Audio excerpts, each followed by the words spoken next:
gonna have two scenarios, all right? We're gonna have one scenario when we're dealing with a retired person, somebody that's semi-retired or maybe just fully retired, and somebody that's in their prime of their life, and we're gonna talk about two types of setups, all right? Now the first setup, and we're dealing with an S corporation now, all right? So this is gonna be an S Corp, and this is gonna be an S Corp. Now, in this S Corp scenario, we have somebody that's semi-retired, and the industry is a holding company, and it could be anything really. It could be other things, but it's simpler to think about it as a holding company. And a holding company is just a company that holds investments. So this person is retired. He's already getting Social Security benefits. He's already maxed out his Social Security benefits. That's set in stone. And he just opened up an entity and he puts investments into this entity and he does some managing there. So his reasonable compensation is low because he barely does any work. So reasonable compensation is low. He can say that, well, he works 2-3 hours a week, maybe at most.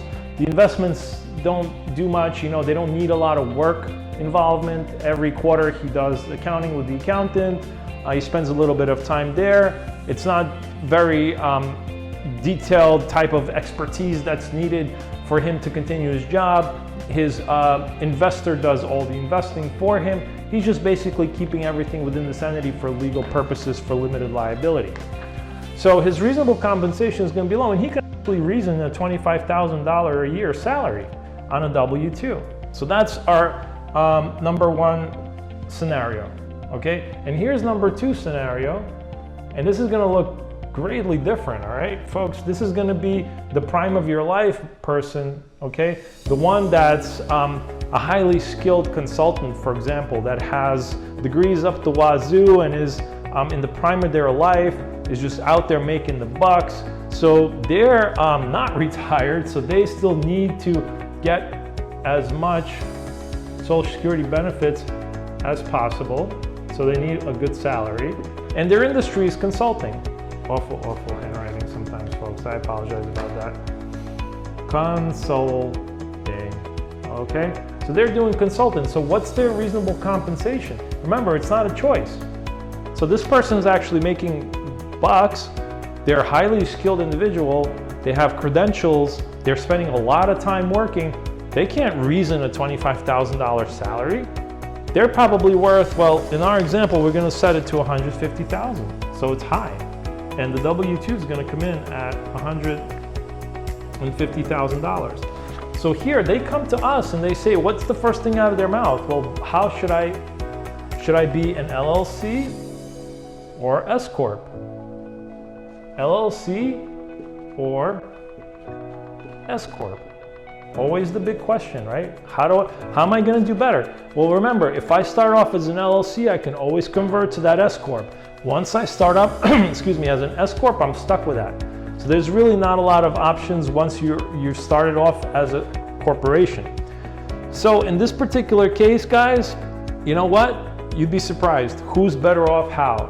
And if you guess that this individual is better off as an S Corp and this one's better off as an LLC, you're absolutely correct. And let's run through the numbers and you'll see why. The key here is that reasonable compensation. That's the key. It's not an option. Many people feel that it's an option. No. If your reasonable compensation is high, then you must run a high reasonable comp. Can that person go out and do something illegal and minimize and just pay themselves $20,000 when they should be paying $150,000? Absolutely. But that's not what the tax law is about. The tax laws are there for a reason.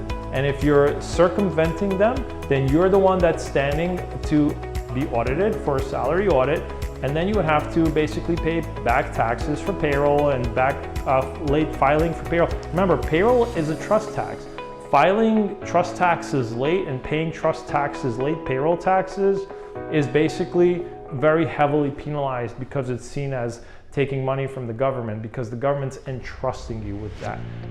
So you don't want to have a salary audit, which, by the way, we hear is going to be on the rise.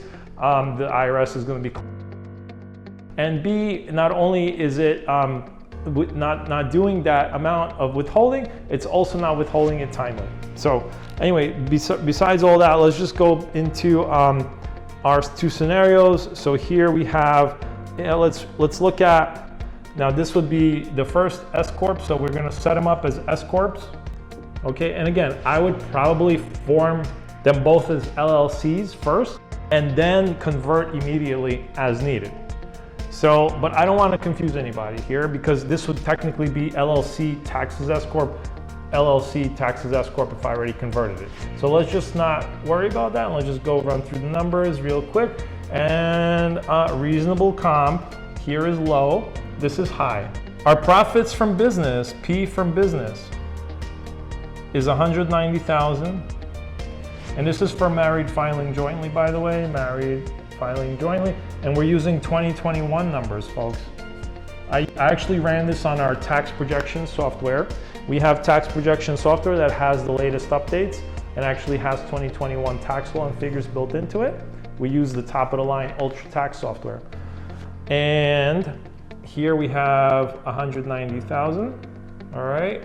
Now, let's pull out the reasonable comp. Remember what I said, reasonable compensation is reduced from the base to arrive at your qualified business income deduction. And remember, this is a semi-retired person. So we get to deduct 25,000 because their reasonable compensation is low and this one has to take 150,000 home. What are we left with? Here's our QBI, our qualified business income is at $165,000. And here we're looking at 40,000. All right, folks.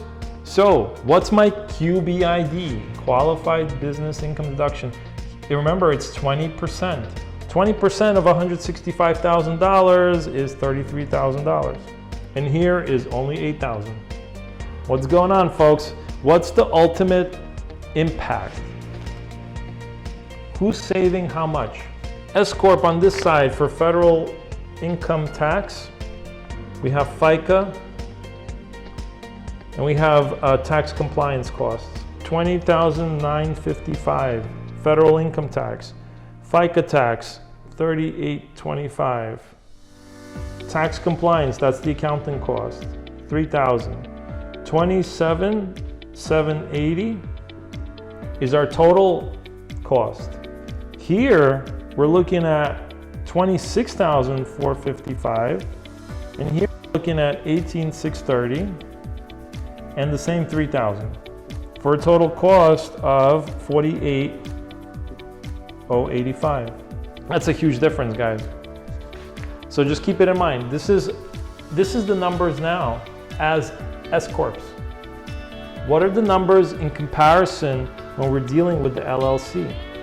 With the LLC, had these been LLCs, okay, what would be the federal income tax, the FICA, and the tax compliance, and the total cost, okay?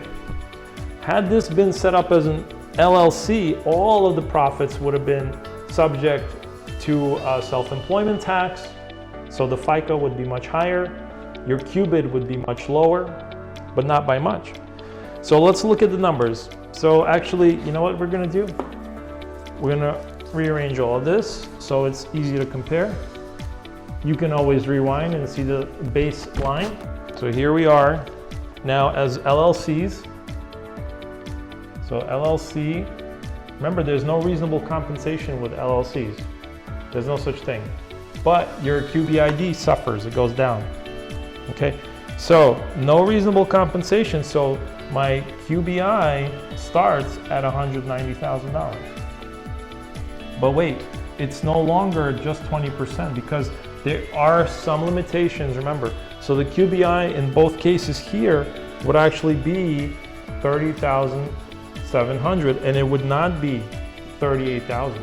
So you would not receive the full benefit, okay? So how much is the tax, guys? Let's look at it again. So now with the LLC, the federal income tax comes to, federal income tax here is $25,190, and the FICA or self-employment taxes or Social Security, Medicare, whatever you want to call it.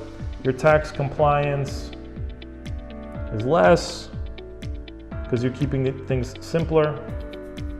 So what's my total cost? That's right, 44,814, guys. Huge difference, huge. All right, and what's the total damage here? 2519, 22,795, and 1,500. Same, nothing's changed. Why would it? Now let's run the numbers in comparison. This is LLC, S Corp, FIT, FICA, tax, comp, right? We had all that down, and it was 20,955 and 38,25 and 3,000 for a total cost of 27,780. And here was 26,455 and 18,630 and 3,000 for a comparison of 45,085. So yes, this person is actually better off as an LLC, and this individual is actually way better off as an S Corp. I mean, it's dramatic here. All right, and what's happening, this individual does not need all of this payroll. They don't need all of this Social Security benefits, right? Because they're maxing out here. With an LLC, they would be paying a lot of benefits for Social Security, whereas here they're not. They don't need it, they're semi-retired. Here it's the opposite. Here you want to max out your Social Security benefits, and here, you know, it's kind of like less. So it's not dramatic, but it's still, there is a difference, all right? And their Qbid's quite different, right? So that's basically how, in most cases though, believe it or not, you'll be way better off as an LLC because the numbers might change. Whenever the numbers change, everything changes. So 175 is very different from 190. And you might actually stand to save even more. But here's a great example of when an S corporation would save you more in money. And again, we would recommend to start off as an LLC and convert to an S Corp right away. So that way you can always go back if you need to for tax purposes. Not that we see that there would be a reason to do so here. So when we're typically showing you guys why it's better to be an LLC, in this video, we're going to conclude this presentation by showing you how you can save money using the same rules to game the system, if you will, to actually benefit this way as the S Corp. That's right, not as the LLC. All right, folks. Well, again, we always welcome any questions. We want to see you guys liking our content out there. We sure try putting it all together. It's the latest developments, it's the latest news. And we definitely put our heart and soul into everything that we do here at the firm. Again, I want to take a moment to thank you for the time that you've spent viewing our content. We appreciate each and every single one of you out there. Remember, our motto is here at Freeman CPA, Ange. Your success is our success here at Freeman CPA every day, each day. All day, every day. You got it. Thank you. Have a good one. Take care.